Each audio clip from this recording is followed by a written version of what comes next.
Handel en ontwikkelingshulp over EU-handelsverdragen. Omdat een aantal van onze gasten geen Nederlands spreekt, ga ik verder in het Engels. Welcome everybody to this roundtable discussion by the Committee on Foreign Trade and Development on EU trade agreements. Thank you all for being here, digitally and in person. Before I start, let me introduce the members of the committee that are present today. First of all, Ms. Kamminga from the Liberal Party. I'm actually not aware of the right English expressions, but maybe you can help me if I do it wrongly. We always say the Liberal Party. Okay, Liberal Party. But you can also say the Party for Freedom and Democracy. Okay. Mr. Ram from the Party for Freedom. And Mr. Bamenga from the Democrats 66. Is that okay? Oh, you also have another name. No, Democrat 66 and the Progressive Liberal Party. Oh, okay.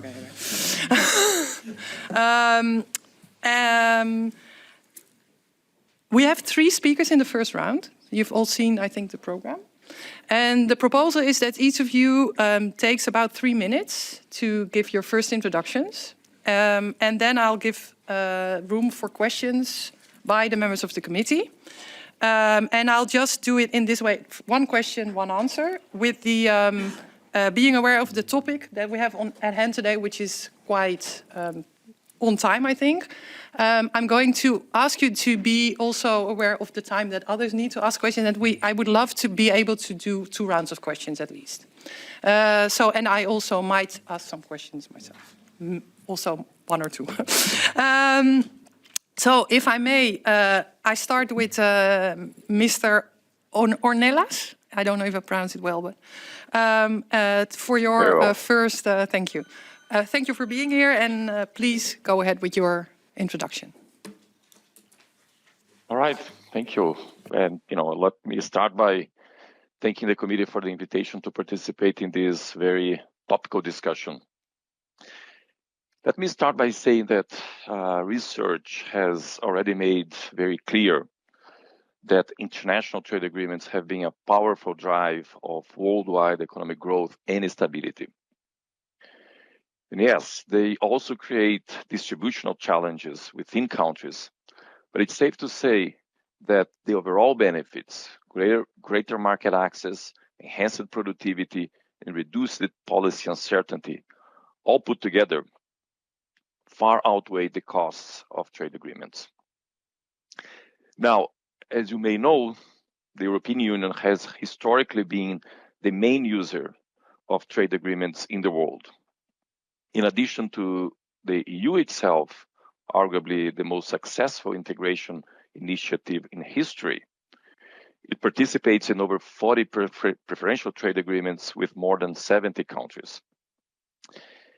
The EU is also a member of the World Trade Organization, reflecting its commitment to a rules-based trading system. Now, that system, which has promoted unprecedented global trade expansion since the late 40s, is now facing an existential risk. The complete disregard of the current American administration for multilateral trade rules is threatening to unravel decades of progress. China, the world's second largest economy, shows little commitment to upholding the WTO framework as well.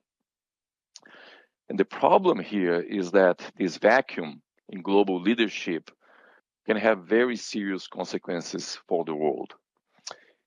Specifically, the erosion of the rules-based system would undermine economic stability, reduce incomes, disrupt investment decisions, and exacerbate uncertainty in global trade.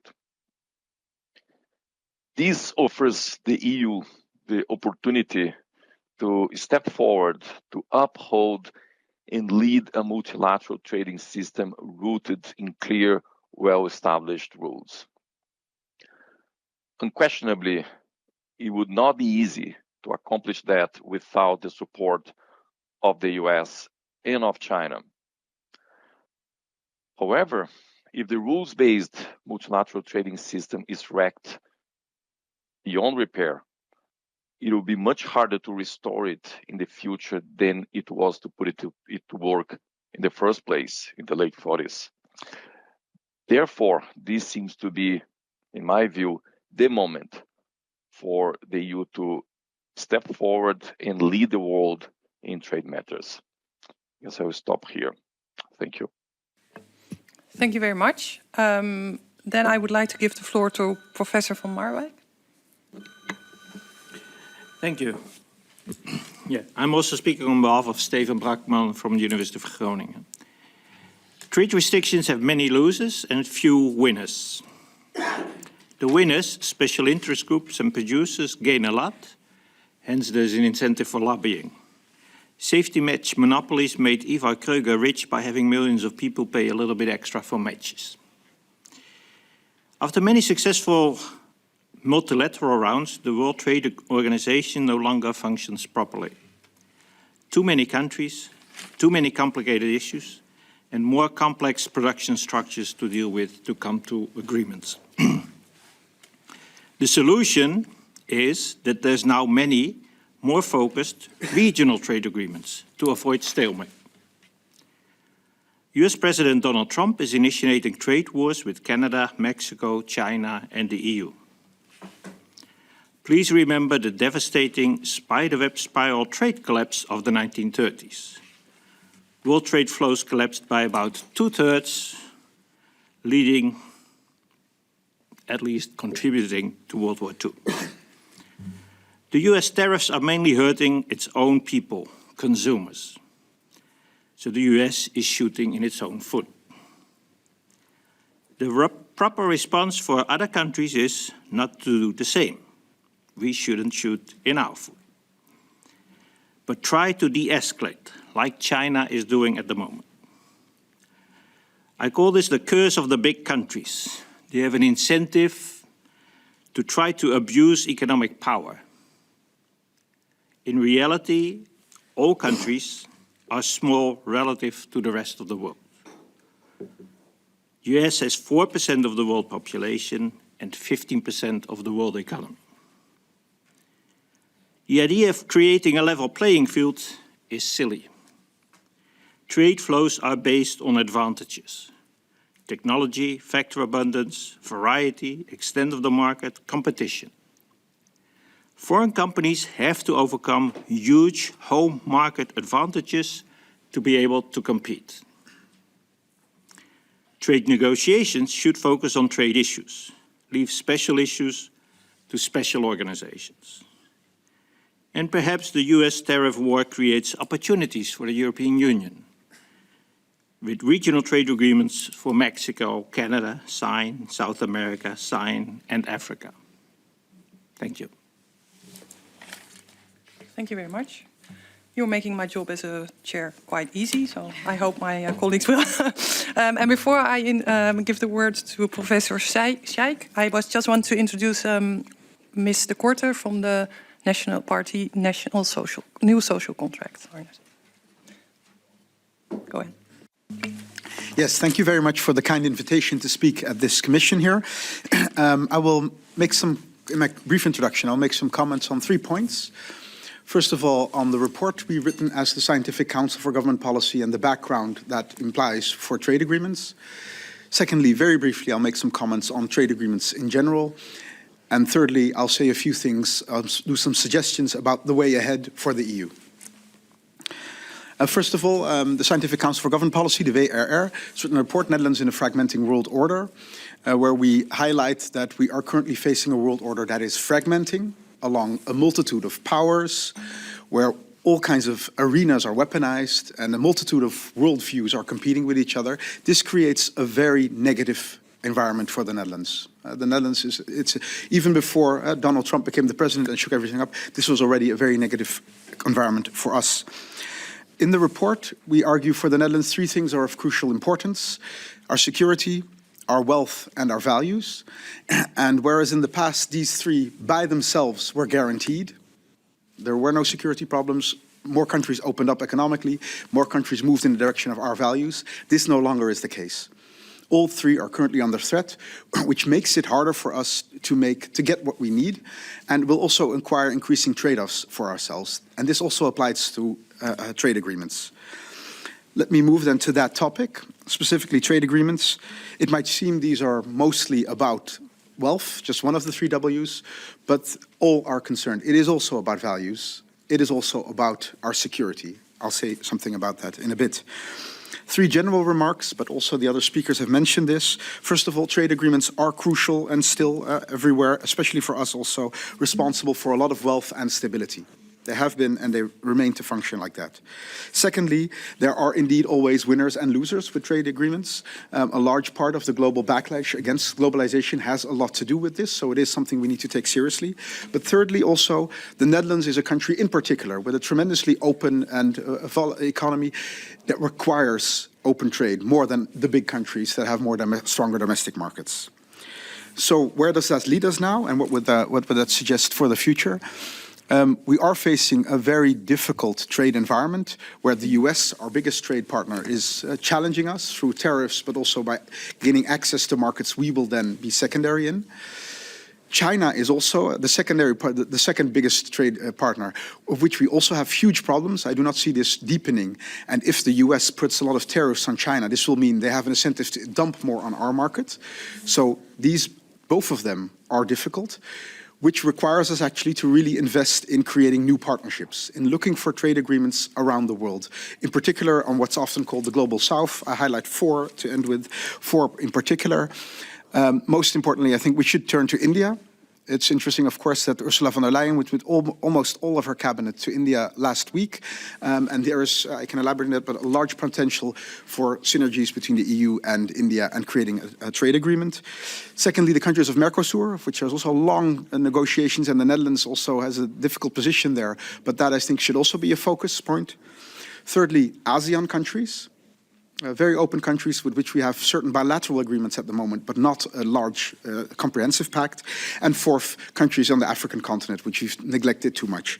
In sum, concluding, this is an agenda I think that the Netherlands should focus on. Trade agreements, they are about our wealth, but as I hope to have shown, it is also about our security. In this difficult environment, it will create buffers. And it's also about our values, because looking to these countries, looking to countries like India, South Africa, Brazil, is also a way to find democratic partners and countries that are in the same type, aligned in the same values that we have in a world in which this is becoming more scarce. Thank you very much. Thank you. Ms. Kamiga, can I ask you to ask the first question?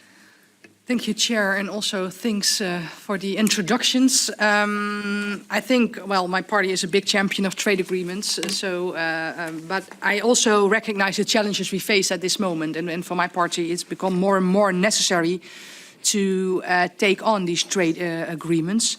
But the difficulty is, and I think especially Mr. Ornelas alluded to that, we're also a rule-based trade country, I think, because there's always been a preference. And with the WTO under pressure, and I think it's going to be even worse, what are the first steps we should take as Europe? Because I'm wondering if it's the way to go to keep investing in the WTO, or should we do separate regional trade agreements where we have our own system? Again, I would prefer a global one, but if I look at the world today, I'm not sure if that's the way to go. So what would you recommend the European Union to do? Professor Ornelas, go ahead. Yeah, thanks for the question. I mean, obviously, we are seeing, what we are seeing today is, coming from the US is unprecedented. And, the behavior is very erratic. So any attempt to, predict what's going to happen is very, it's very difficult to do. Now, as has been mentioned by Professor Van Machowicz, sorry for the pronunciation, the world has actually moved forward, having basically two types of frameworks in parallel. One is the one, the multilateral one at the WTO, starting in the late 40s with the GATT, and then in 95, expanding to become the WTO. And at the same time, preferential trade agreements, which are actually, these the WTO and the GATT do have an article, allowing under certain conditions preferential trade agreements, and the system has worked relatively until recently, to some 10 years ago, quite well, in both fronts. And my suggestion is, of course, now we have these big challenges, but I think what would be best is to continue to move forward, in both directions at the same time. We had actually in the interwar period, in particular in the 30s, a system where we didn't have a multilateral agreement like the GATT and the WTO, and we had a multiplicity of bilateral trade agreements, and that actually didn't work very well, as we know. So having these multilateral rules to discipline what countries can do in general with trade agreements, with trade policies relative to other countries, has been very useful, and at the same time allowing, as has been the case for countries that want to go deeper in their relationships with specific groups of countries, like has been mentioned here, the EU has many preferential trade agreements, and there are some under negotiation, like the one with Mercosur. That seems to me the best strategy, both at the same time. Of course, the challenge now is that the US doesn't seem to want to participate in. I mean, at one side, it disregards the WTO completely, but at the same time, it has basically ignored the other agreements that the US has, in particular, obviously, with Canada and Mexico, that the previous Trump administration has renegotiated.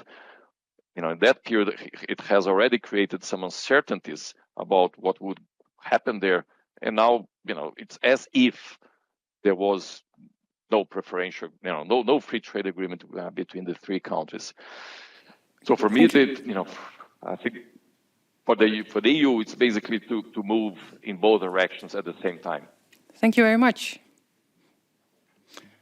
Mr. Ran? Thank you. Thank you, Chair. I also have a question for Mr. Ornelas. It is about the distributional challenges. One of the main causes of the rise of Trump, but also the rise of my party, is that there are forgotten groups in our society which now have a voice. They are forgotten in those trade agreements, and they didn't participate in the wealth creation the last 30 years. How are we going to address those challenges? Because if we want to have a good trade agreement, we should not forget those people. That's the question for me. Go ahead, Professor. All right, great point. Clearly, there are some groups that are going to lose, but I think there are two important points to make here. How do we deal with that? Well, I guess we should deal with that the same way that we deal with technological progress, technological shocks that in general tend to, improve welfare. But of course, whenever you have some big advancement in technology, some groups lose, some jobs disappear. So how do we manage that?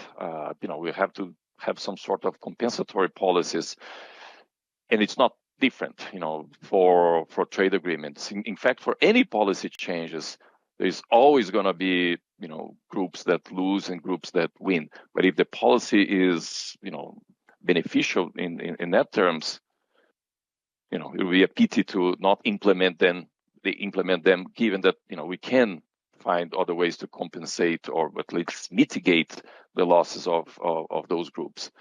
The second point to mention here is that, there are some, for thinking specifically about trade agreements and trade liberalization more generally, there are some groups that lose when countries liberalize. But these groups often are the groups that have historically benefited from protectionist policies at the expense of broader society. So in that sense, often we hear claims of unfairness related to trade agreements, but that's rather contentious because, okay, they are losing relative to the status quo. The status quo often reflects, benefits that they've enjoyed at the expense of society. So I think the general point is that there should be some sort of compensatory policies, and trade agreements are not very different from other shocks, other changes in policies that happen in society. Thank you. And I see, yeah, you want to add something? Okay, I'm going to, yeah, this is a conversation. I find it difficult to say no. Go ahead. Well, to add to this, I mean, it is true, trade agreements have their winners and losers, but at the same time, I wouldn't say that in itself is sufficient argument to not or not do them. That's what the agreements do, just like indeed technological change does. The question then is, how do we look at ways to cushion that effect? And traditionally, we've had reskilling in the labor market, and we've had social security for that. There has long been a theory also in political economy that especially small countries that are very open to trade should have a more interventionist state to cushion these effects, because the outside world has so much more shock effects. And here I would argue, so it's not the trade agreements per se, but it is actually the lack, the weakening of protection mechanisms that is a primary cause for groups having been left behind in the Netherlands the last few decades. Mr. Bamenga. Thank you, Chairwoman. Actually, I had the question I want to ask. I think Mr. Haroon Sheikh already just answered it, but let me go a little bit further because you ended by saying it's not, you ended by saying you should question that, the fact that there are winners and losers in trade agreements. I agree to that. And then the question is that you talked about the protection mechanism. Could you please tell us more about, what could you give us some examples of those protection mechanism that can bring more the balance between the winners and the losers? So a first part is the basic part of social security, something that has been lagging in the Netherlands for quite a long time. The compensation in social security has lacked economic growth, and that's the sense that many people have felt. Well, we haven't been able to grow as much, but inflation is going faster, so we're falling behind. And secondly, and I think that's something we really need to focus on a lot more, and the Netherlands has a lot to win here, is really the whole domain of reskilling. If people's jobs disappear, if they change, that is something that will happen continuously. It is in the Netherlands quite difficult to reskill, especially after you graduate from school, you go to work. It is very hard to learn a new job, especially for people with lower education in fields that are being threatened by globalization.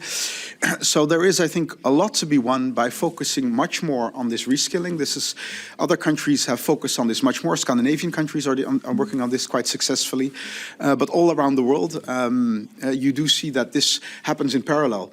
China continuously lets sectors disappear, but at the same time, it rolls out programs to say, we're going to create jobs here. And a more strategic focus on the type of jobs we want to have is something very important for the Netherlands, also because the Dutch economy in itself faces huge challenges. We have a strained labor market, and this will continue to be so for a very long time. We don't have enough people to staff our healthcare, for government. We need to expand our defense, and we need high tech. So labor in the Netherlands is very scarce.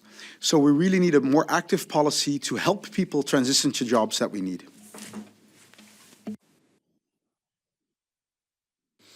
Mr. Korte. Okay. Thank you, Mrs. Chair. Whatever. Maybe Mr. Marwijk, you said the US is shooting in their food. Yes, we have a big problem in the Netherlands. We are entering a new area. And yeah, Trump is already started a trade war. And have you special recommendations for us? Should we strike back hard or not? What can you say about that? Thank you. Well, our general recommendation is to be very careful in your response. And it's the simple example is if someone has a harbor and throws bricks into the harbor, that's silly for that country, but why should we do the same, right? That's not going to help us. At the same time, this is a sort of a power game, right? There's certainly power involved, monopoly power for the United States in the world economy. But as I emphasized, that power is much more limited than Trump seems to realize. Because also the United States, relative to the world as a whole, is a small country. 15% of the world economy, so 85% is the rest of the world. We should be careful in responding, and that's why I emphasize that the way that China is trying to do this is responding at the moment seems a fairly good strategy. It's not completely retaliating, but it's choosing sectors at which hurts the subsistence of Donald Trump, agricultural sectors in particular, and trying to slow down this trade war effect. Canada has, it appears, gone in really hard, and the initial response of Trump, but now we will increase from 25% to 50%. That's not going to help the United States, but it's also not going to help Canada. So I would be cautious to overreact. And to remember, you know, also for the European Union, the United States is an important trade partner, but the European Union itself, the rest of the world, it's much more important for us. So we shouldn't be too eager to overreact in terms of retaliating against the United States if Trump indeed on April the 2nd, because April the 1st seems to be a fool's day anyway, imposes tariffs on the European Union. I would also like to emphasize that there's winners and losers in trade flows, but the gains are much, much, much bigger than the losses. There's some redistribution, but in general, everyone gains, particularly in a dynamic perspective. And if you look over many years, and you look at a country, two countries that have initially the same income level, North Korea, South Korea, one closes off and the other keeps open, the income levels are at least a factor of 10 different now, if not more. That's what happens with dynamic gains of trade flows. Professor Ornelas, you would like to add something, I understand? Yeah, I mean, since this is a conversation, I just want to add that the WTO actually has very clear rules on retaliation. Basically, if a country infringes its previous commitments, other countries that are being negatively affected, they can retaliate in a measured way, and they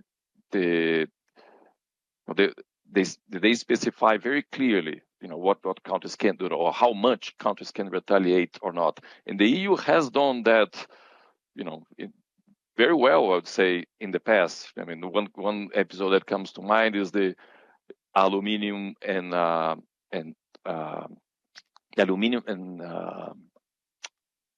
steel tariffs of George W. Bush. That the EU won the case in the WTO and threatened to retaliate in a specific way, and the EU, and the US as a result withdrew the tariffs. Probably that doesn't happen now, but if the EU, retaliates, but making it clear that it's doing so, with the guidelines of the WTO, I think that would be the best strategy now. Then I give the word to myself, if you, yeah. I have a question related to something you said, Professor van Marwijk. You said trade agreements should stick to trade and not to other issues. Now, we have redistributional issues, but we also have a wide range of environmental challenges that are related to the expansion of trade as well. So if we keep trade negotiations to the trade issues, how can we make sure that the limits of our planet are respected, given that the trade treaties have a heavier, a more, like a stronger legal structure than all the other international agreements that we sign? Thank you. I fully am aware of the environmental issues our planet is facing. I do want to emphasize that there's a Tinbergen rule. If you have 5 instruments, you can achieve 5 targets, no more. And it's wise to have trade agreements in general. We've seen that the multilateral trade agreements of the WTO have basically stopped for 2 decades. We now see no progress in that area, and therefore we move increasingly to regional trade agreements. But as was just emphasized, in that case too, we have to be careful, because an agreement is only as strong as the partners with which you make the agreement. So NAFTA seems to be no longer working now. So it's difficult, very difficult already to come to agreements. And that's why, in general, it's not wise to try to intermingle with all sorts of other issues that are also socially important, but not necessarily for the trade agreement as such. And we want open trade agreements. If there's other issues, if there's externality, this is clearly externalities what we're talking about, then we should target those externalities as best as we can. Unilaterally within the European Union, where we're making big steps, but also multilaterally in trying to agree with other countries. This too is increasingly challenging with the policy evolution of that we have seen in the past 2, 3, 4 years. So I understand your challenge, but don't try to make it too complicated. In der Beschränkung zeigt sich der Meister, right? I'm going to make it simple. I'm going to give the word again to Ms. Kamminga. Well, that inspires me, of course, to make it more simple, these trade agreements, so we can have more. But I also have a question for Mr. van Marwijk. It was about his comment he made about the level playing field, and discussions about that is silly. Currently, we see a lot of the discussions, if you look at Mercosur or other trade agreements, then one of the complaints is, okay, but it's not fair because we then have no level playing field. And could you elaborate a bit more on why you called it silly? You mentioned some items, but maybe you could expand a bit more on that. Yeah, I used the word silly on purpose, as you understand, yes. Yeah, on the one hand, so you're negotiating, and then it's natural to say, okay, but the rules that we have here are more strict regarding certain aspects than the rules that they have in another country. And that's true. But the reason why we are trading with other nations is because we can get goods or services or technologies from another country at a price that we could not possibly make it ourselves, right? That's the reason that we start to trade. So it's always not an even playing field to start with. They are based on advantages of technology, of factor abundance, of other aspects of competition that create an uneven playing field. And one thing that you have to remember specifically is that advantage that the other country has in order to trade must be pretty big, and otherwise there's no trade flow at all, because domestic countries, domestic firms have enormous advantages in the home market. They know the market, they know the rules and regulations, they know the language, they know the judicial system. So these are all huge advantages that domestic firms have relative to foreign firms from any other country. And if foreign firms are still able to overcome these challenges, that means that they are based on a significant technological factor abundance or other type of advantage that is able to overcome. And trying to create an even playing field also means that, well, if the other country is China, we have to move China to Europe. That's not possible, right? So we cannot possibly create a level playing field. The reason I mention this is to try not to overemphasize this aspect, right? Beneficial trade flows are based on advantages and differences between countries and regions, and we should benefit from that, as we do. Mr. Ram. I'm a bit in doubt to ask the question. To whom should I ask the question? It is about the de-escalation that strategy that China is doing. I believe that Mr. Van Marwijk said something about it, but maybe Mr. Ornelas can also say something about it. What is the strategy of China right now, and why is that working or not? Well, thank you. The extent to which it's working or not is something to be seen, but at least China is so far responding in a de-escalating way, trying not to involve too many, not imposing the same type of trade restrictions as the United States is doing. First it was going to be 10%, now it's 20%. And targeting it at specific sectors, which put a signal to people important to President Trump, in trying to, to de-escalate the whole process. Are they going to be successful? We will see in the near future. We will also see the extent to which power politics that Canada is currently pursuing will be successful. I think the first strategy is a wiser strategy than the second one. And that's because of the reasons of you shooting your foot, why should I shoot in my foot?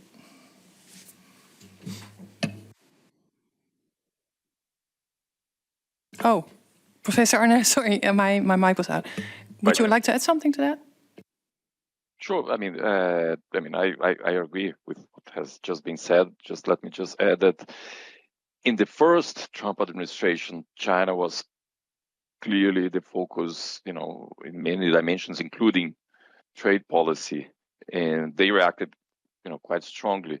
My feeling is that now, because the focus has apparently shifted incredibly to Canada and Mexico and the EU, China is taking, is being more guarded in how they react. But it's true that, they have already announced some additional tariffs in the US, and, doing it just like the EU had done before, back in the George W. Bush tariffs that I mentioned, choosing the products, basically choosing the products and the sectors that would hurt more, the country that is violating the rules, which is the US. So in particular, agricultural products, that's what has been, what China is targeting. And that's where basically hurts more the US. So, again, we'll have to see in this erratic world, how things play out. But there seems to be a quite smart strategy, I would say, of China now, with respect to what the US is doing. Okay, thank you. Go ahead. I see you want to add something. Yes, maybe to add two things here. Looking also at the strategy of China, I agree. Looking purely from a trade perspective, indeed, we should be careful and see the dangers of escalation. But we also should consider it from a game theoretical perspective. What happens if you don't show strength to Trump? I think that is largely what's behind what Trudeau is doing, but also what Zelensky did. If you're being run over, if you go lie down, you're going to be run over again. So you have to, at a certain moment, show that you can. So that's a consideration we also need to have. China is also doing this in a measured way, but part of it has also to do with how do you show force. And the second thing is, and that also is relevant here, especially what the Trump administration is doing here, it's seeing trade as part of a large negotiation with all kinds of other things. That is difficult for us because we want to talk about trade and this. But with China, for instance, Trump is doing this because he says it's about Chinese fentanyl production. It's a drug problem that China isn't solving, and that's why he wants to slam tariffs on them now. So this is also something we need to consider. There is this question of the trade going back and forth, but in Trump's mind, there is a whole list of pluses and minuses with every part of the world, and the question should be, what do we have to give, or do we want to give or not, in that bilateral relationship? Thank you. Mr. Bamenga. Mr. Bamenga. Thank you, Chairwoman.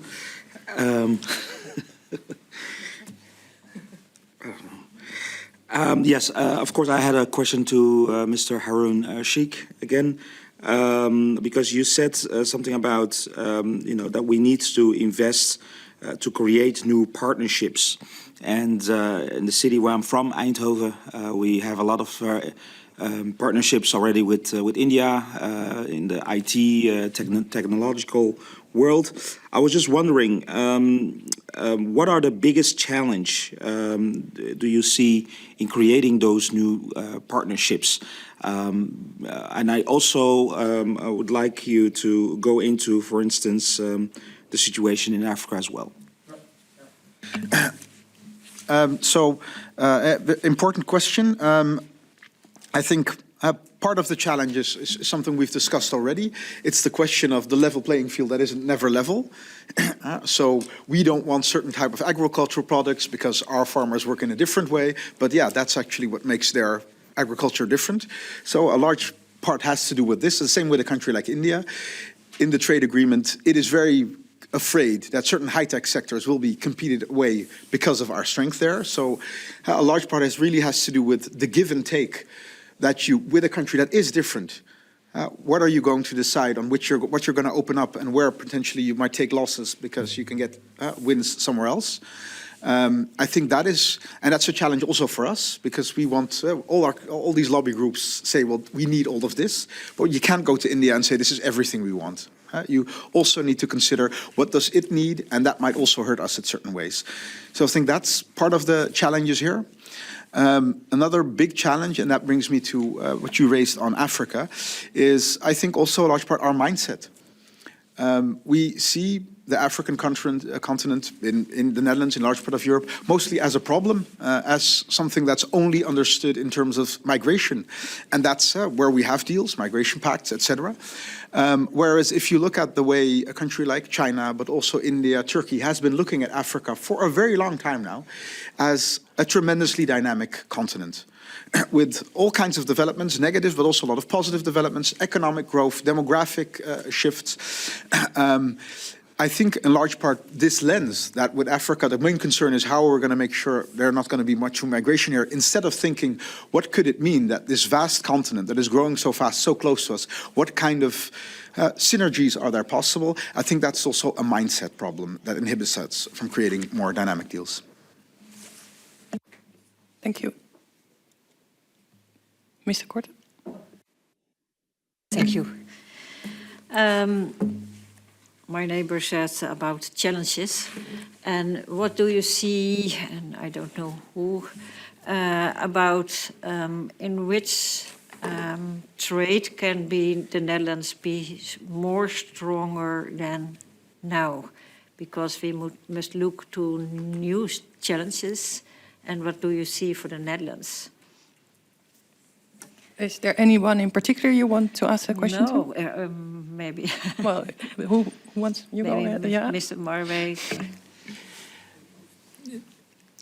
I would like to give one basic cautionary response to. I'm not a big fan of governments trying to choose what's going to be the most, the best sector, the most innovative sector for the near future, because I think governments have a pretty bad reputation in choosing the right sectors. What governments, I think, should do is provide the sound fundamentals for a country to develop rapidly and responsibly. So good education, good infrastructure, a good judicial system, strong defense, the institutions in general that you need in order for companies to thrive. And companies can then organize and respond to the opportunities that they have. So I would focus on the primary responsibilities of governments rather than trying to pick certain sectors to be winners or losers.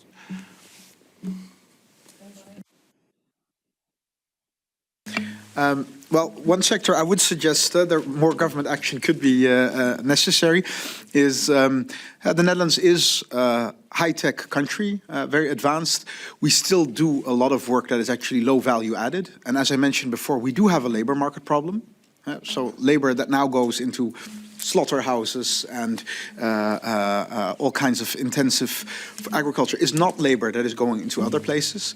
And what we do see, and I agree, it's not something the government should just pick winners, but you do see it is very important for high-tech sectors where governments decide where there should be large investments, where it makes it easy to invest.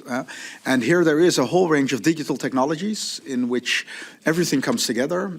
There is great opportunities there. There is also a huge threat to our sovereignty in terms of how we see digital technologies being weaponized now.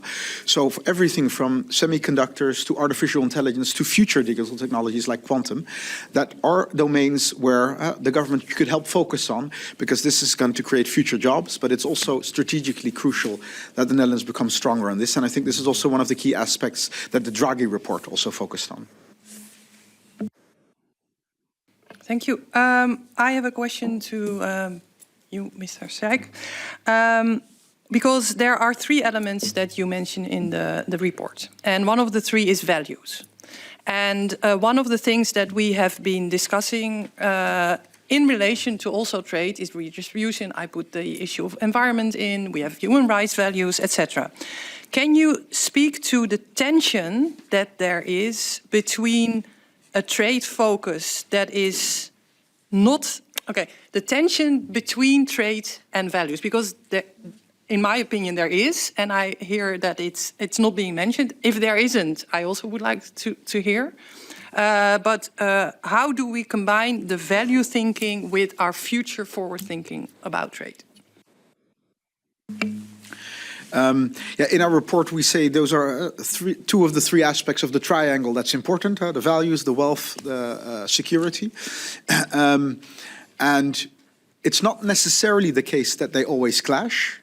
For a long time, from the 1990s, with the US, we had agreement on security.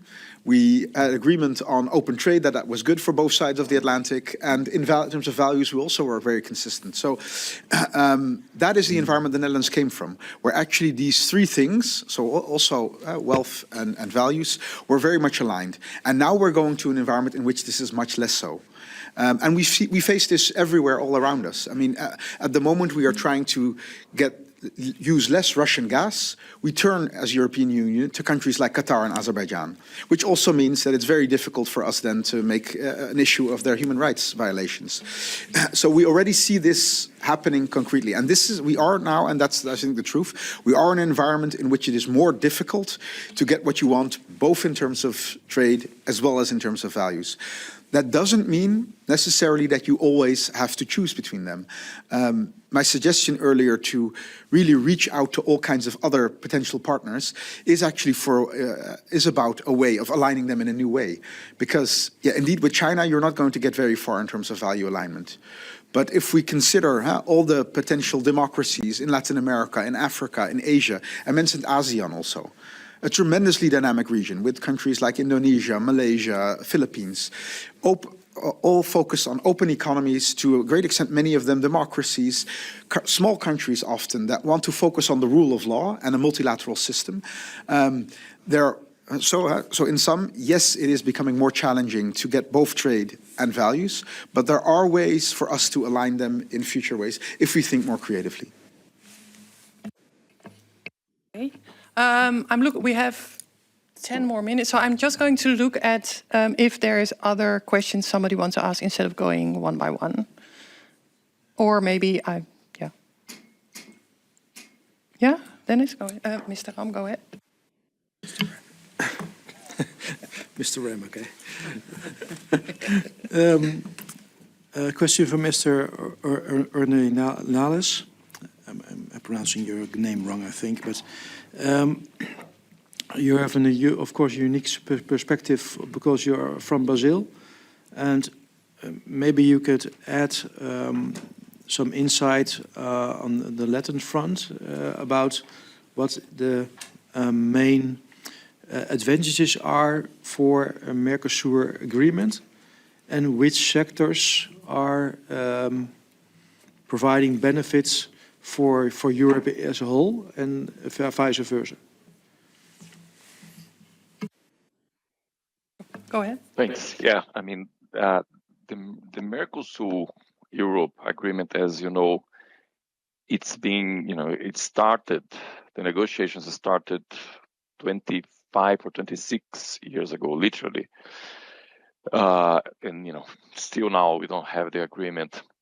And to a large extent, this has been the fault of the Mercosur governments, sometimes Brazil, sometimes Argentina, but more recently also, this has, the difficulty in ratifying it is also, partly to Europe to blame. As has been mentioned here before, any agreement will have, some losers and some winners. In the case, and one thing that, related to the previous question, it's very difficult to predict, precisely ex ante who is going to be the winners, because it basically depends on how the private sector reacts. But, we know that, have a general idea about, where the advantages are in Mercosur and in Europe. And in Mercosur, in particular, Brazil and Argentina, the largest countries, they are, powerhouse in terms of, in agribusiness. So that for sure would be the main types of products that Mercosur would, increase exports to the EU. And on the other hand, there's going to be, much more exports of manufactured goods from Europe, of all kinds, from Europe to Mercosur. I think that's pretty clear that that's the general trend that we would observe. But if you allow me just to add something related to this point, but also to the previous question about values. When a country or a group of countries like the EU design the trade policy, there is a scope for values, generally speaking, to play a role. So, think about, the EU I'm not sure if in the Netherlands specifically, but generally in the EU, there is a concern about farmers, basically how farmers are going to be affected by imports coming from abroad. And this is, of course, a particularly important issue when we think about the potential Mercosur agreement. So, if it's in the interest of the EU, I mean, you can protect, can even, within the agreement with Mercosur, you can have, additional protection for farmers in general.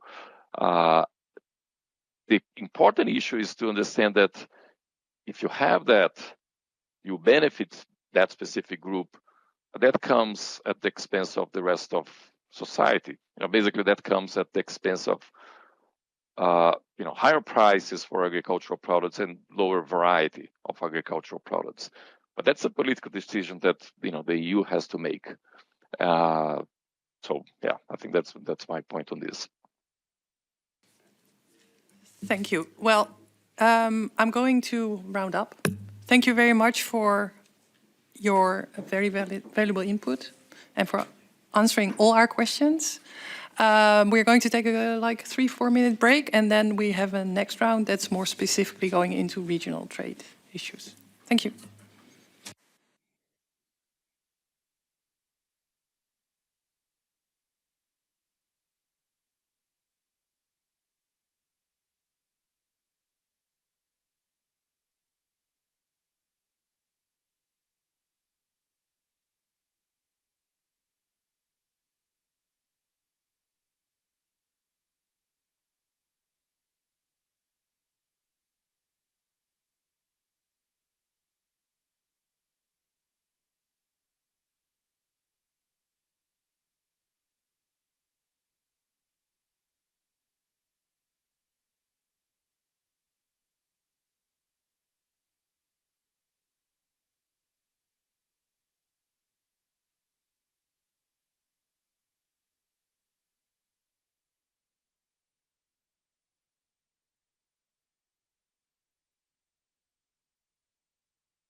The red light is going to burn, and if you're ready, or you.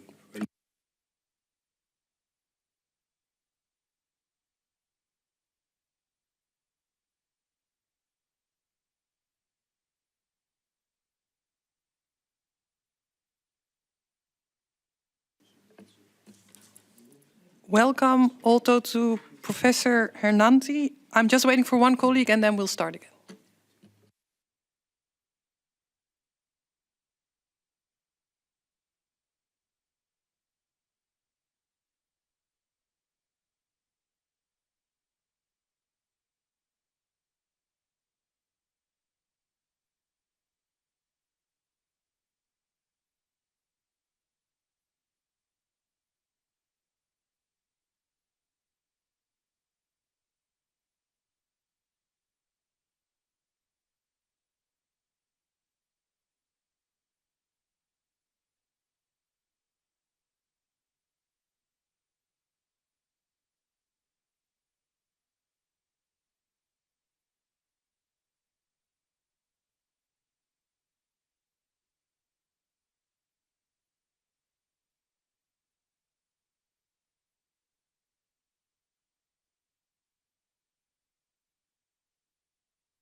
Okay, welcome everybody. We're going to start the second round of this roundtable on trade agreements in the Commission on Foreign Trade and Development. Thank you to both speakers for being with us. Mr. Dr. De Mena and Ms. Hertanti is online. I'm going to give you both 3 minutes to give us an introduction. And then I'll give all the members of the Commission that are present the opportunity to ask questions, and we'll just see how far we get with those questions. Thank you very much. Mr. De Mena, go ahead. Thank you for the invitation. I'm also speaking on the behalf of Dr. D.B. Lehar, who is here with us as well, who has extensive research on MENA regions in particular. So I will more focus on the sub-Saharan African part. So many developing countries in sub-Saharan African countries and in MENA regions heavily rely on European markets for their export. So this dependence stems from 2 key factors. The first one is the intra-regional trade among these nations remain very low. And this is mainly due to the supply structure and the limited value added in primary commodities, making external market for their primary target. And the second one is the European Union, of course, offer quota-free market access to products from African EPA countries in particular in enhancing their competitiveness in European markets. So market access plays a crucial role in fostering economic development through several channels. Some highlight that the transfer of rent from import tariff not received by the developed countries, while others emphasize on the job-creating potential for the exporting supply expansion. And additionally, greater market access can promote initial adoption from developed countries. And at the firm level, foreign market access boosts productivity through learning by exporting effects and leads to higher wage for employees in exporting firms. Given this benefit, improving market access remain vital trade policy tool for supporting economic development in developing countries. So looking towards into the future, evolving models offer potential alternatives to traditional arrangements. For instance, the African countries, the African Continental Free Trade Area, the so-called AFCFTA, creates possibility for a more unified African negotiation position vis-à-vis the EU. And we know this AFCFTA created in 2019, and it brings around 55 countries together with about a market value, a market for 1.3 billion people, and it's expected to grow around 3.4 million in 2015. And well, this is the largest free trade area since WTO actually formulated. So, I mean, EU concludes several trading agreements with African countries. For instance, we have 5 economic partnership agreements with 14 sub-Saharan African countries and 4 association agreements with the Northern African countries. So what would be here very important is a gradual working toward this integration of mutually beneficial integration of the AFCFTA and the EU African trade policy synergy would be a shared strategic vision. However, this is not without challenge. For instance, a recent study which I have here, co-authored with Peter van Bergijk, which was funded under the aegis of the African Caribbean Pacific Group of States and the EU, generate knowledge on key bottlenecks, challenges and opportunities. One of the main bottlenecks that was identified is the time and costs that firms incur during exporting or importing. So, similarly for MENA countries, for instance, there is untapped trade potential. In this case, with the Israeli-Palestinian conflict at its core, has been under investigation for such a long time, and we took with Libby Lahar as a lead, we took empirical literature assessing the last 40 years in trying to see the untapped trade potential of this region. And we found that about, on average, 49% of untapped trade potential exists. I think this would be enough from my side. Thank you. Ms. Hertanti, can I give you the floor? Yeah. Can you hear me? Yes. Yeah. Thank you. Thanks for the invitations. On these occasions, I would like to take this opportunity to share some of our views regarding the Indonesia-EU SEPA.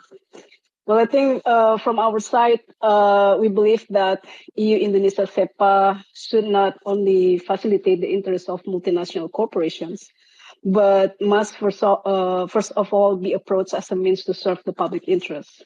Therefore, we have several concerns that have been raised several times, I think, about certain provisions in SEPA. At least there are four. First, it's on the energy and raw material chapter. We see that the energy and raw material chapter plays a major role to secure EU access to critical raw materials. However, this chapter is negotiated asymmetrically with the global south, especially with Indonesia. And this chapter also seeks to ensure that Indonesia should open the market access and eliminates discriminatory treatment in the energy and raw material sectors, which we believe that these provisions conflicts with the Indonesia's policy of limiting raw materials exports to fulfill its domestic value additions. Furthermore, in this context, the EU FTA is more a tool to prevent Indonesia from implementing its own industrial policy.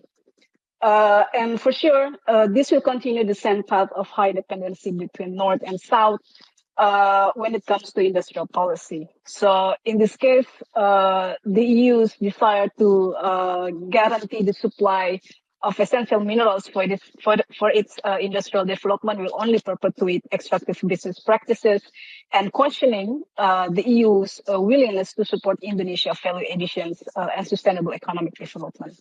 Second element that we want to raise also about the issue of investor protections. Well, we know that the EU proposed the investment court system under the investment chapter, and the changes that we know under this ICS model, however, do not alter the essence of the system on investor state dispute settlement.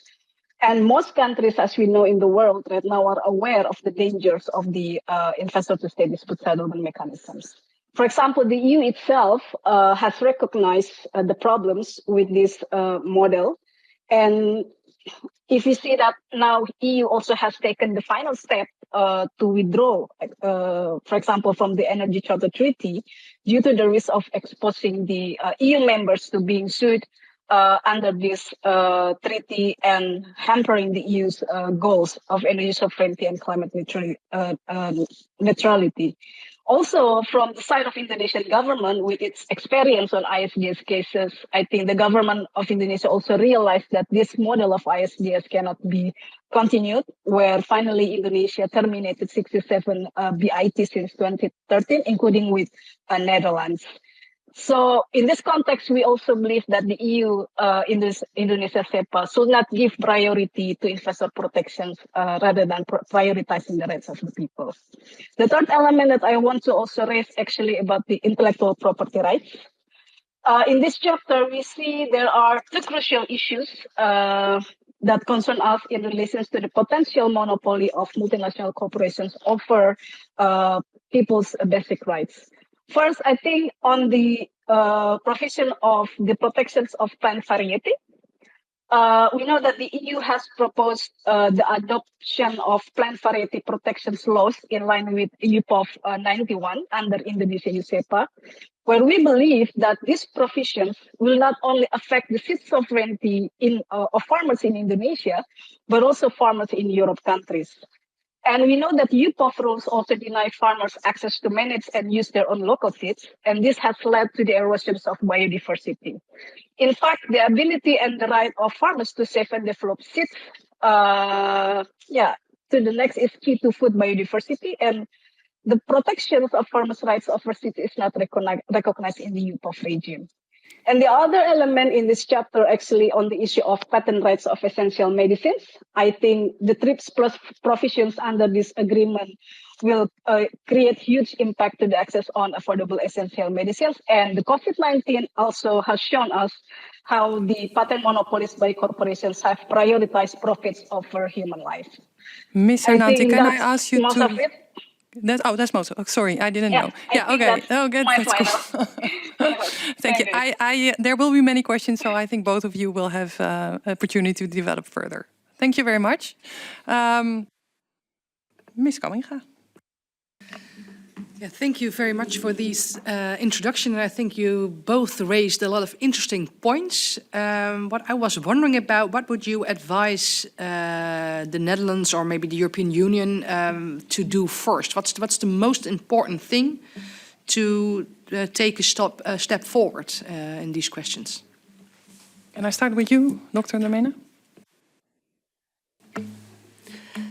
Thank you for the question. So, yeah, I mean, in this case, one of the mentions here, for instance, for the African or sub-Saharan African countries is to look into, trading possibilities or developing agreements towards the African free trade continental area. That is the most attractive in terms of, unified approach. I mean, there are always two ways, right? One way is, a more regional level or a more unit level. The other way is bilateral. So the first would be always, try to look into possibilities of this trading agreement with this kind of African free trade continental area. And within that umbrella, try to identify countries where it might be, more logical to work together. If we see, for instance, in 2014, for instance, the EU was trying to get, especially the Netherlands, some agreements in terms of trading agreements with EAC countries, Eastern African Community. So it started under that umbrella, but slowly there were some questions, especially, countries like Kenya was pushing forward, while countries like Tanzania were a bit aware or a bit of afraid of, these emerging industries of their market that might be, taken out of the system. And slowly also Uganda stepped down, but starting always, as an umbrella from the top might be, a best way to approach into looking for opportunities to work together. If I say something about for the MENA region, I mean, we had a research with Dr. Levy, and the idea was there, what would happen if, peace process or this issue is normalized. And the idea is, trying to untap what would be the trade potential, for instance, in this case.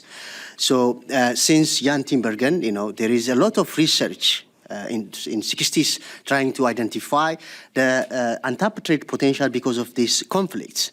So we try to collect, all the empirical studies that has been done so far for the last 40 years, and we bring them together. And we found that on average, there is about 46% trade can be created if this issue is normalized. And we further also do our own research by collecting data from 76 countries for data from 1919 to 2019. And there also we found a similar figure. If this issue is being normalized, for MENA countries, there would be a huge trade contribution in terms of benefit, close to 50%, which is just being not being utilized so far. So this might be a best way in this. In the second case, what would be the best way to normalize this conflict, to find out a better solution for trade in this case. Ms. Hernanti, what should we do first? Yeah, I think, first, I would like to say that this cooperation should be contribute to the model of equal cooperation rather than imposing one of the agenda from the EU side without take into consideration the potential impact that will be facing by the people. And what we want to also emphasize in this context, actually, how this agreement also can create a policy space, especially for Indonesian governments, to to regulate the model of economic development, or even the policy that needs to be addressed at the national level uh, within the boundaries of the interests of the people of Indonesia. So it means that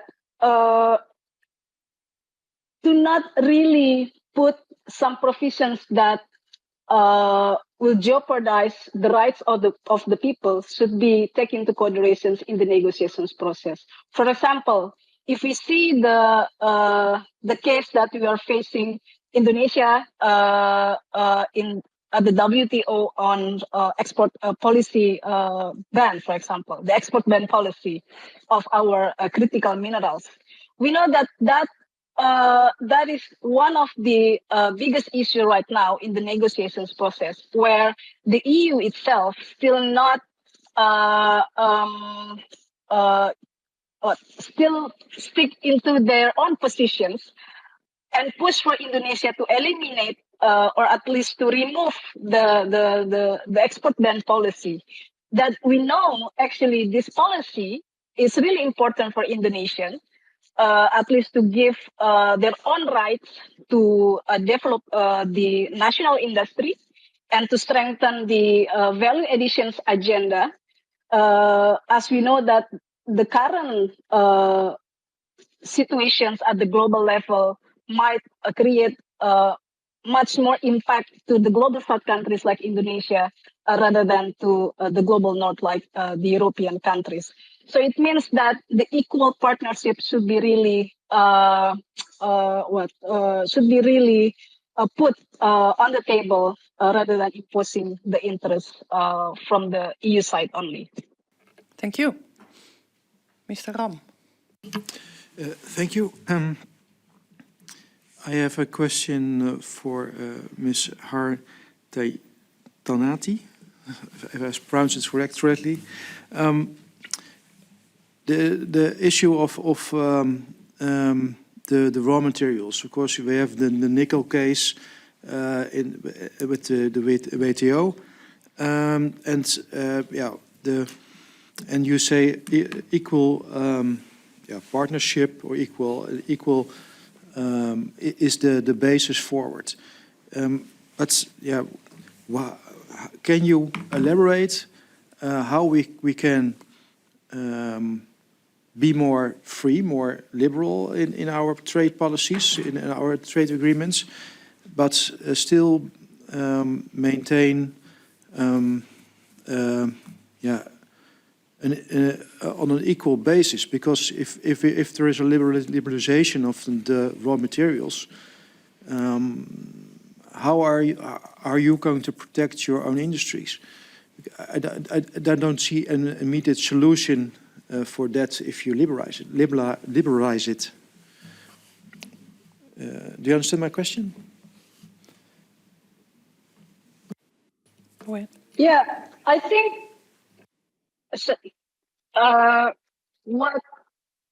what our governments implement in the context of export ban policy of raw minerals actually is not 100% talking about protectionism to protect our national interests, but how to use the natural resources that we have to really improve a bit in the production's model. So we're not really depending on export of raw commodities, but then how we can process it in our domestic industry that can create more jobs for the people in Indonesia, and also create more economic implications to the other sectors. And I think the decisions to eliminate these regulations in Indonesia is not the only one solution. I think between the EU and Indonesia is still can have trade cooperations in this sector, but in certain limitations. So we don't export raw, but we can export in different type of processing productions to your country. So it means that give a little bit space for Indonesia to have our own value additions agenda, right? But then we can still export to you in a different model. It means that we still can have economic cooperations that mutual benefit between Indonesia and the EU side. So, for example, I mean, there are some provisions that I think can be negotiated between the EU and Indonesia that not really targeting Indonesia to eliminate its highest positions of national policy currently, because the focus of Indonesia right now is how we can really using our natural resources to the benefit of the people itself, not only exporting the raw materials without give any benefit to the people in Indonesia. I think that's the point that should be raised in the negotiation. Thank you. Mr. Bamenga. Thank you very much, Chairperson. I have a question. In the previous conversation, we talked about the trade agreements that they create winners and losers. I would like to know, how do you see that? Actually, if it's possible to both speakers, how do you see that? And what needs to be done, from your experience to create more win-win situations? Yeah. So that's a very good question, in fact. So in one of the research we had under this EU SCP, we also provide a policy brief regarding, winners and losers. So what we did in that research, we collected data from East African countries, and we try to find out normalized productivity for each sectors. Sectors in chemicals, sectors in food, sectors in metal, sectors, So then, not only for one country, but less East African countries. So there, when we produce a productivity heat map, just like this, so we find that in each sectors within country, there are losers and winners within sectors. And also across country, when you open, there are also losers and winners. So it's natural that there will be this kind of thing because of the productivity difference and product differentiation. So the idea here is, if we open, of course, the winners, will have a better chance to be successful in the international market. But the issue is with the losers, which are we also need to identify what are these, why they are a loser. But in this case, if they are productively less efficient, meaning that the resource that is being spent on this has to be shifted to somewhere where it is really productive. So the government of these specific sectors might support the job, the industrial reallocation, and so on, to make sure that this productivity activity or production activity shifted to somewhere where resources are more efficiently being used. Of course, there is displacement right here, so there should be a mechanism to support by those governments in terms of. There is also one sort of, if this firms is an issue of, for instance, being newly, introduced to the market, it might be a possibility to engage on subsidies, for instance, or providing some export promotion program to make them sustainable for some time, so that to open it. So it depends on the situation on the loser part. I think on the winner part, there is no any issues to really point out. The issue is on the loser part. So identifying why these specific sectors are a loser might be the first step, which is critical to come up with a supportive policy. But that's the first step important. Once we know, the reason for being a loser in this circumstance, then the next step has to come to support the possibility of either making them stronger or, you know, to be, you know, in the market, or trying to reallocate, you know, in a better resource where this kind of activities can be reallocated. Thank you. Mr. Tanti, can you? This is also right. Yeah. Yeah. First, I want to say that SEPA is a comprehensive cooperation. It means that we cannot only calculate winner and loser only from the trade products or commodities. We should also calculate the winner and losers in terms of services products, also digital, also in the context of how they will implement the protection of intellectual property rights, for example. The winners and losers should also calculate it based on the actor of the producers, not only in the context of multinational corporations, but winner and losers in the context of the peoples like farmers, like fishers, laborers, etc. And if we calculate only on the commodities, I think it's really clear, yeah. Indonesia will not really win in a lot of sector.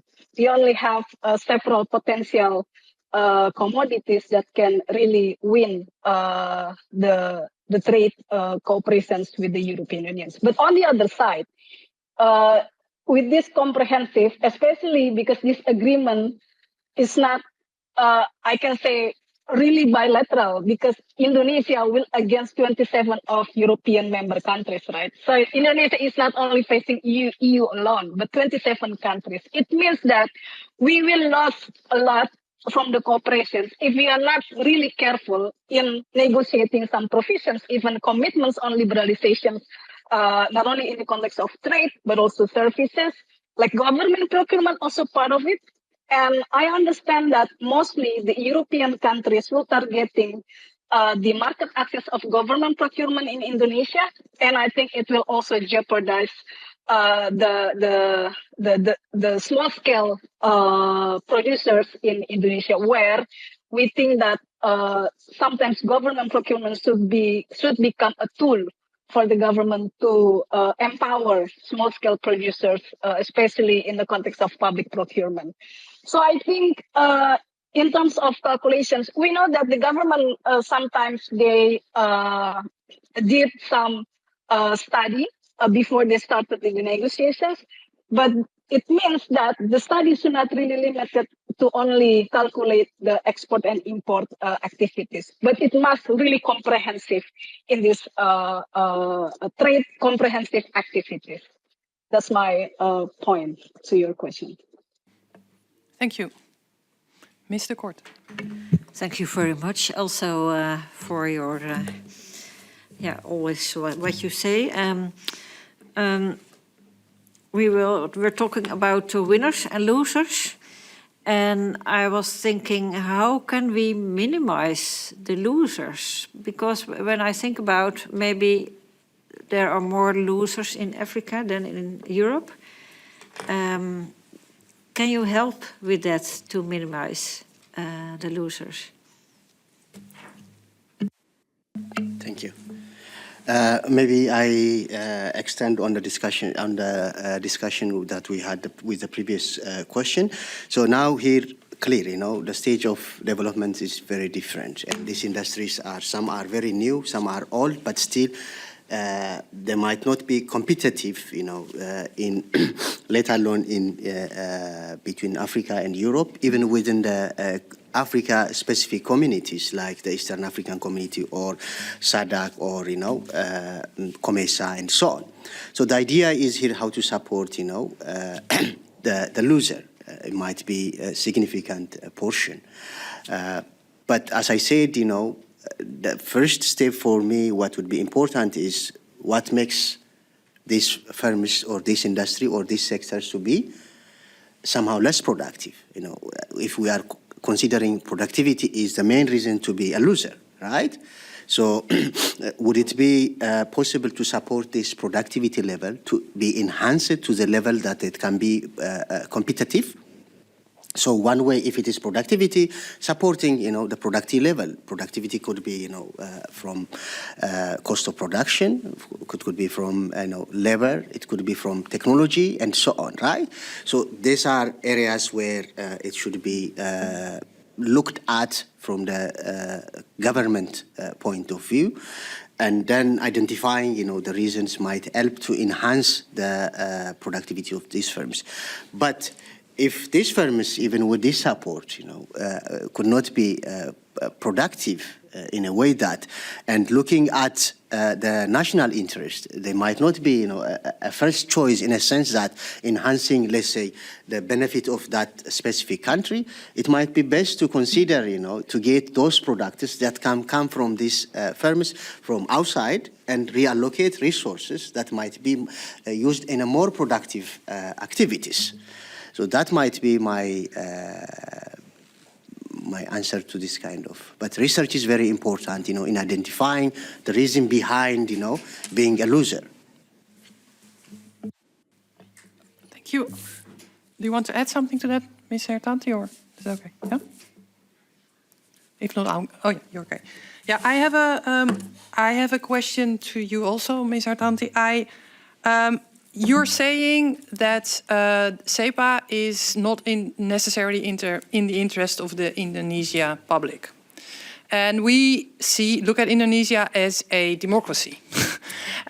So can you explain to us what the dynamics have been in your country in debating these agreements, where you persist in saying this is not in the interest of Indonesia?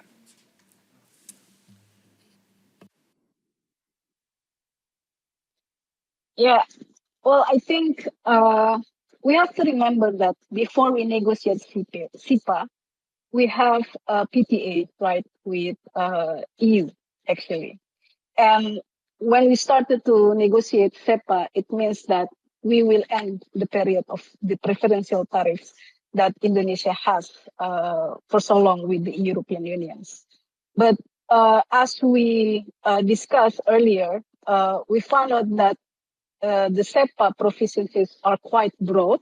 It's not only talking about trade in the context of goods and services, but that's also comprised a huge impacts on the issue of other sectors that I think it's really connect with the lives of the peoples, not only in the context of the corporate, the multinational corporations' activities in this context.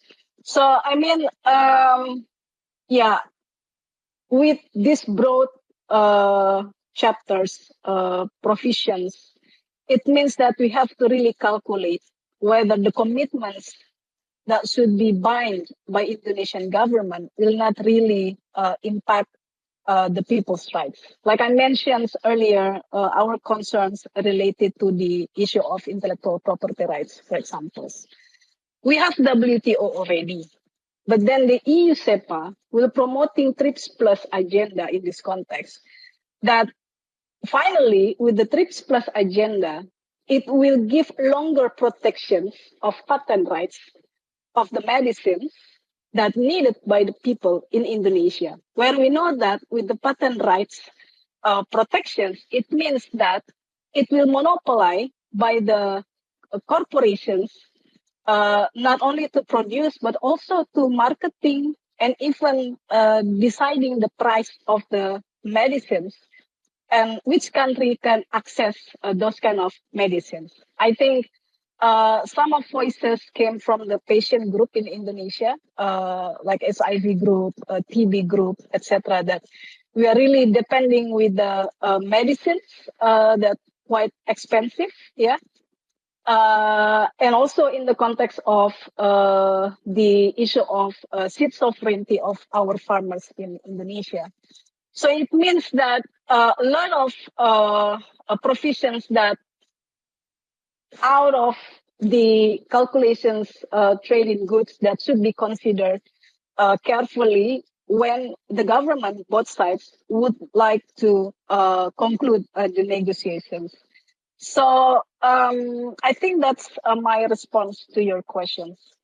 Thank you. I'm looking at my colleagues. Is there any follow-up questions that you would like to ask? Mr. Ram, go ahead.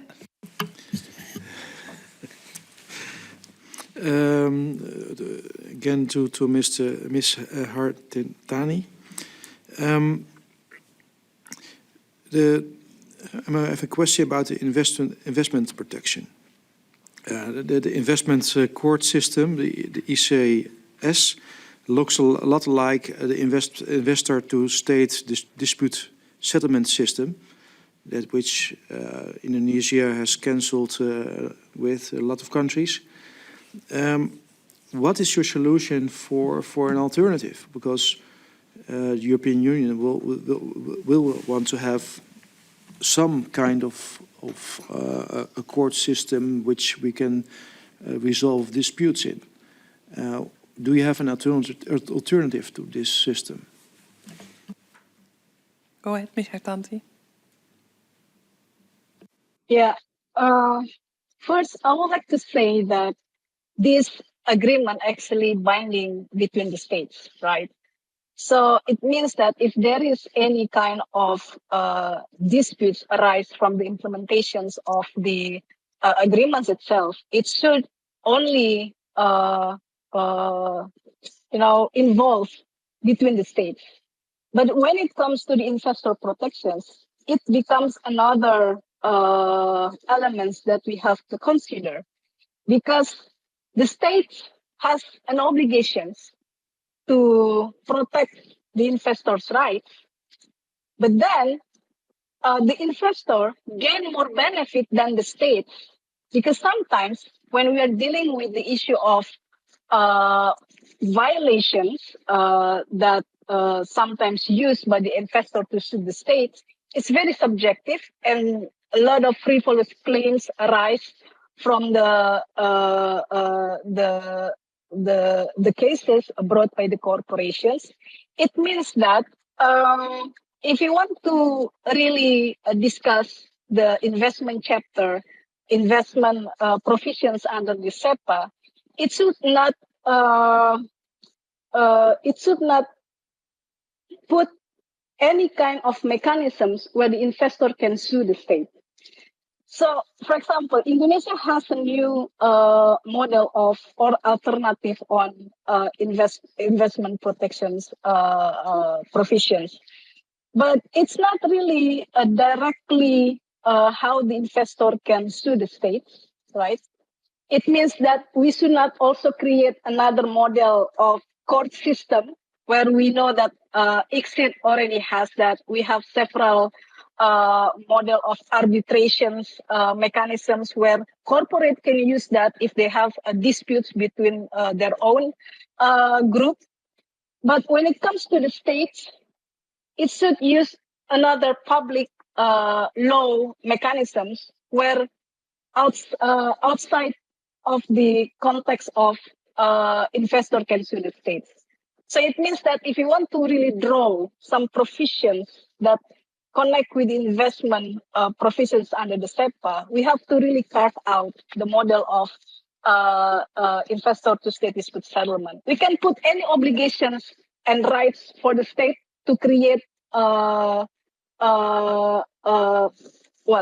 investment situations that predictable for the investors to invest in the country, but not put any obligations for the states to open themselves to be sued by the investor itself. So I mean, there are several research I think that pointing on many alternative of investment provisions that can still put the sovereignty of the state. Instead, we use another model of investment court that finally can open the investor to sue the state. Thank you. Any other questions on your side? Yeah, go ahead. Mr. Bamenga. Yes, thank you very much, Chairperson. I had just thank you very much for the answers you gave us in the question that I raised about the winners and losers, and I think they were good answers. I just wanted to ask about the responsibility. Is there a different kind of responsibility in making sure, for instance, to identify what you said? It's very important to identify where there is, in which team there are losers, and then to come up with a policy to make sure that that support basically that market. But how do you see the responsibility mechanism for who needs to do it? Yeah. Okay. Thank you. Okay, let me go also, because let us put also this not only from the country that's trading, but also the trading partner side. So let's say, for instance, EU trading with some of African countries. So the responsibility is not only to African countries which are opening, but also EU can be, or the Netherlands can play a role here.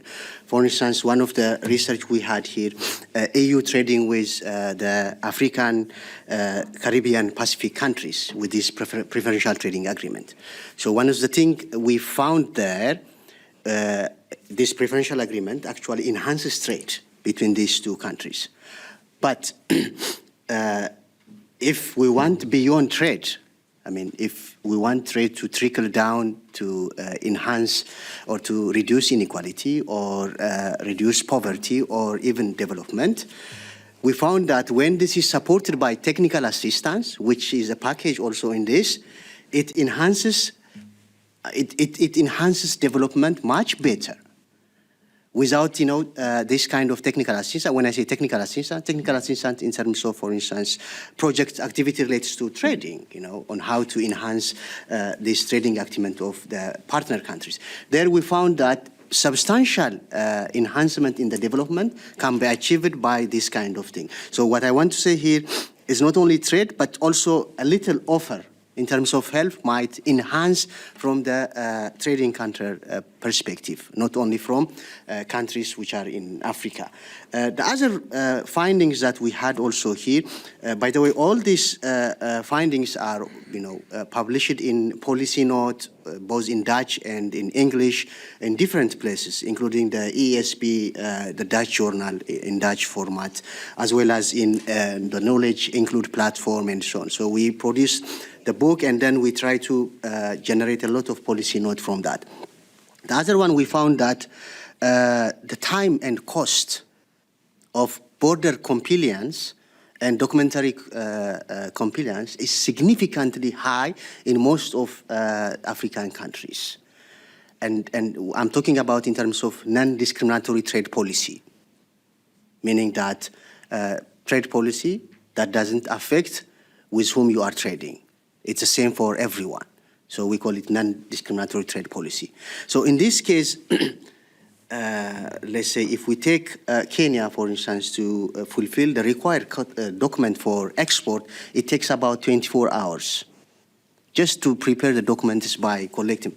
But you go to Tanzania, for instance, it is 6-7 times expensive. Like it takes about 120, 130 hours. So what I want to say here, there is also a role for a trading partner to play. For instance, the Netherlands is very good in port management, handling port management, where it can be really complemented with trade to enhance, the competitiveness of the trading partners. So what I want to say, the responsibility is not only from, the domestic or from the countries that are exporting, but also the trading partner as well. But within the countries that are trading, which is meaning the African countries, the private sector has a big role to play here. Okay, thank you. Mr. Korte, did I see that you also? No. Can I ask one last question? And that is more related to also the first round and a bit what we are discussing now because of the big changes we see in geopolitical terms. So one of the big arguments to put a fast forward on trade agreements is that Europe has an interest in having more trade relations with a wider range of countries. Also, vis-à-vis the presence of particularly China, I think, in this case, both in the case with Indonesia, but also probably in the case of Africa. Could you reflect on how your regions look at the difference between Europe and China, and also where you see the advantages of trading with Europe vis-à-vis China and the disadvantages of trading with Europe vis-à-vis China? Thank you. Yeah, a very insightful questions. Here, I will again take example of my own research, for instance, in Tanzania. So Tanzania is rich in, East Africa in general, rich in livestock production, right?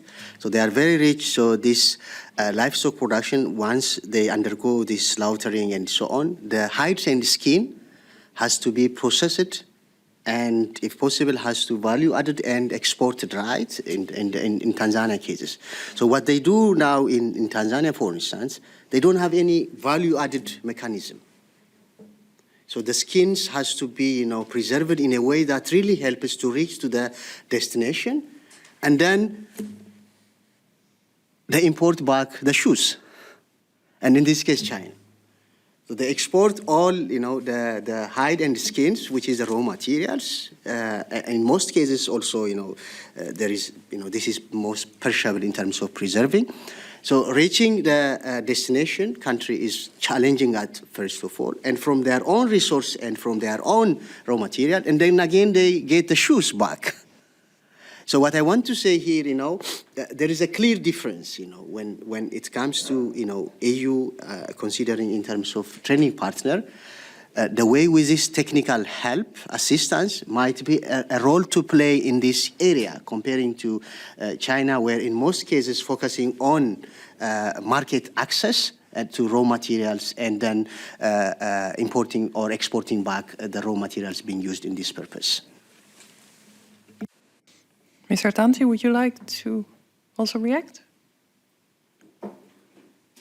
Yeah, but I just want to say that I'm not an expert in the context of geopolitical or in the context of economic and political analysis, but at least from my personal observations, there is a difference for sure between Europe model with China model, where I think Europe more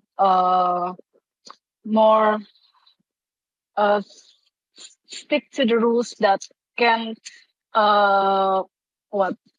can provide a clear model of to ensure that the sustainability of the environments, several standards that we think can be implemented to ensure that the supply chains activities still protect the rights of the peoples and also the environmental itself. Whether we see from China, as the professor mentioned earlier, that China more seeking on market access to secure their own access of the materials, etc., without really considering some impacts in this context.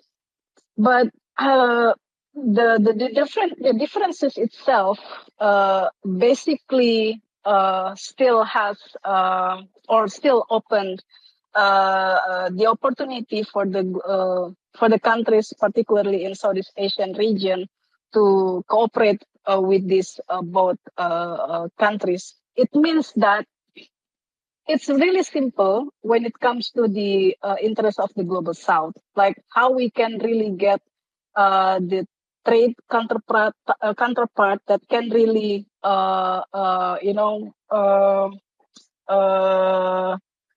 support the needs at the national level with some considerations, even, how then later the countries can make a concrete deals that not only in the context of trade deals, but also to ensure that there will be a protection for the peoples and environmental itself. But yeah, at least that's my response to your questions. Just a sentence. Thank you. And then we are going to round up. Just on that part, the way I said previously, but this trade negotiation or agreement is, should have in it, this sustainable development agenda. In that, in a sense, trade liberalization, it really should not lead to, the race to the bottom, where social or environmental standard, working condition, and economic sustainability will be, in a great problem. Thank you very much. I'm going to round up. Thank you, everybody, for having been here, especially to our guest speakers. And we'll look at all your papers, the ones that you haven't sent us yet, with great interest. Thank you, and thank you to my colleagues.